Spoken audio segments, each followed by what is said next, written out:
بسم الله الرحمن الرحيم. ويل لكل همزة لمزة. الله سبحانه وتعالى من سورة الهمزة أقام بسم الله الرحمن الرحيم.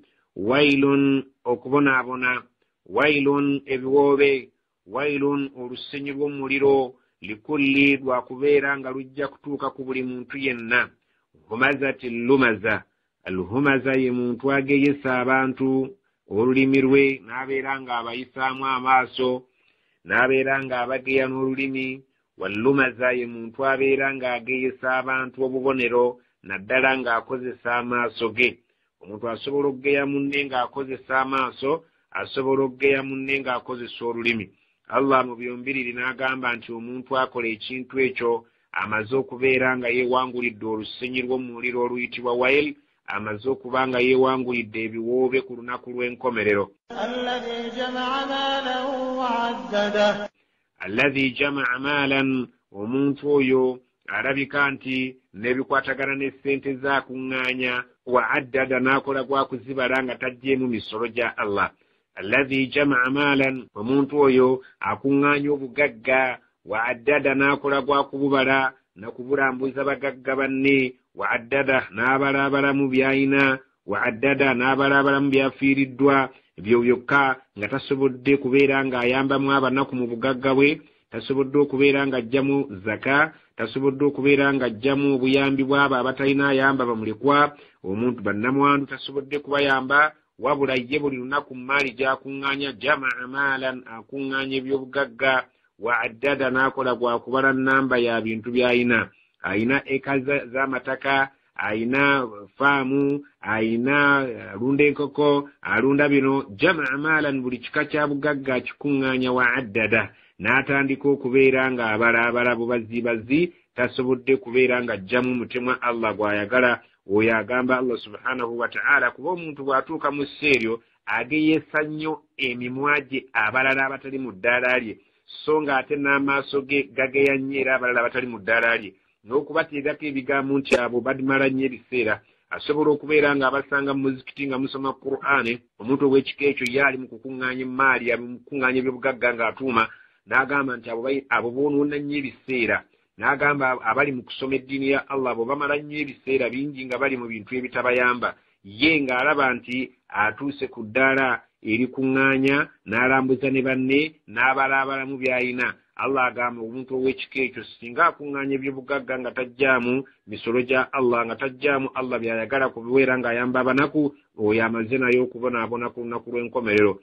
Allah agamba nti okubonaabona kuli eri oyo ageeyesa banne emimwa, n'abageeyesa amaaso, n'abageeyesa ennimi. alladhi jamaa maalan wa addada, kutuuka n'akuŋŋaanya ssente nga tazijjaamu muwendo gwa Allah gw'ayagalamu, nga tazijjaamu sadaka Allah z'ayagalamu, wabula abalabubazi n'atuuma n'atwala mu bbanka, n'atwala mu faamu, n'agula amataka, n'akola atya?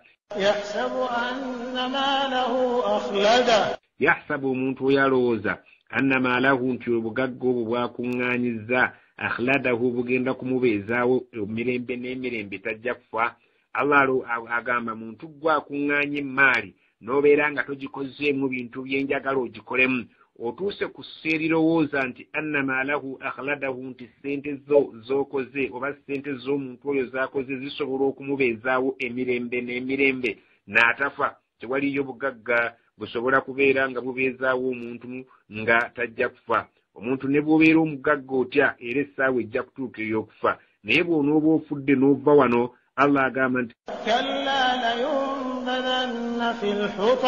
kalla, mazima ddala, layumbadanna, omuntu ow'ekika ekyo agenda kusuulibwa fil hutama, mu muliro oguyitibwa hutama. wama adraka mal hutama, ani ayinza okukumanyisa gwe guliwo omuliro oguyitibwa hutama? naarullahi, gwe muliro gwa Allah subhanahu wa ta'ala, muqada, ogwaggwedde okkumwa, si gwakukumibwa bukumibwa ku lunaku olwo, gwo gwaggwadde okkumwa, guli eyo, gusaba Allah subhanahu wa ta'ala gutuuse ku ekyo kye yagulagaanya ekyokwokya abo abaamujeemera.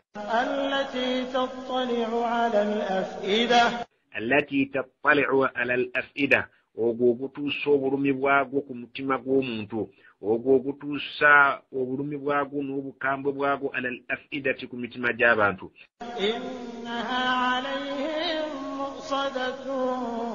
innaha mazmugu alayhim omuliro ogwo gwolaba alayhim ku bantu abo nga tumaze okugubayingizaamu mu swada gugenda kuggalibwa.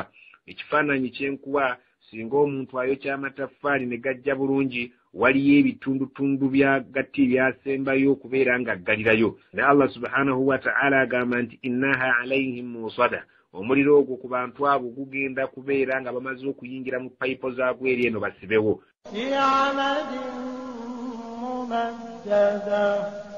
fi amadin mumaddadan guli mu payipo empanvu. Allah subhanahu wa ta'ala ayina ebika by'omuliro nga bingi. Allah subhanahu wa ta'ala ayina ebika by'omuliro nga bingi. Mu bika by'omuliro by'ayina mulimu oguli mu payipo, mulimu oguli mu bidumu nga bino mu kusembeza mu kutegeera kwaffe ebidumu bino ebiyitamu amazzi wakati mu nguudo, ebyo bye bayita amadin mumaddada naye nga biwanvu nnyo. Allah subhanahu wa ta'ala agamba nti etayipu y'omuliro ogwo gyeri ngenda giyingizaamu abantu abakuŋŋaanya ensimbi nga tebajjaamu misolo gyabwe, nga tebajjaamu hakki z'abanaku, nga tebajjaamu zaka Allah gye yabagamba okutoola, wabula bali mu kugeya bano abatalina ngazzi balina nti bamala ebiseera bamala obudde bwabwe bali mu kusoma eddiini, bali mu biki, bali mu mizikiti, bali luddawa. Allah agamba nti abo balinde omuliro gw'engenda okubateekamu fi amadin mumaddada, ogwo gwa kika kino ekya payipo empanvu, bwe bamala alayhim swada ne bakusibiramu n'obeera muli mu payipo nga bakuggadde. Allah subhanahu wa ta'ala tumugamba nti ayi Allah tuyingiza awali obusungu bwo, tutaasa omuliro. Allahumma ajirna minan nar, Allahumma nas'aluka aljannata wa na'udhu bika min sakhtika wan nar.